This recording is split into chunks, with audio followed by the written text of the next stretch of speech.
కర్ణాటక మాజీ ముఖ్యమంత్రి బిఎస్ యడియూరప్పకు సుప్రీంకోర్టులో ఊరట లభించింది.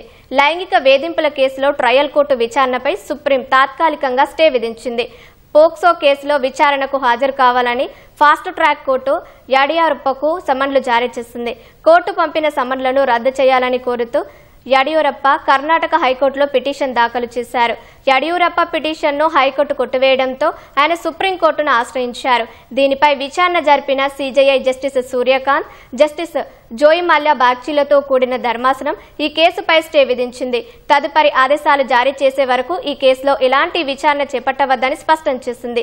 ఓ సాయం కోసం యడియూరప్ప ఇంటికి వెళ్లగా తన 17 ఏళ్ల కుమార్తెపై ఆయన లైంగిక దాడి చేశారంటూ బాధితురాలి తల్లి ఫిర్యాదు చేసింది. దీంతో యడియూరప్పపై గతేడాది పోక్సో కేసు నమోదైంది. ఈ కేసులో మార్చి 15న విచారణకు హాజరు కావాలని ఫాస్ట్ ట్రాక్ కోర్టు యడియూరప్పను ఆదేశించింది. వీటిని సవాల్ చేస్తూ యడియూరప్ప హైకోర్టును ఆశ్రయించగా కోర్టు ఆయనను అభ్యర్థనను తిరస్కరించింది. దీంతో యడియూరప్ప సుప్రీంకోర్టులో పిటిషన్ దాఖలు చేశారు.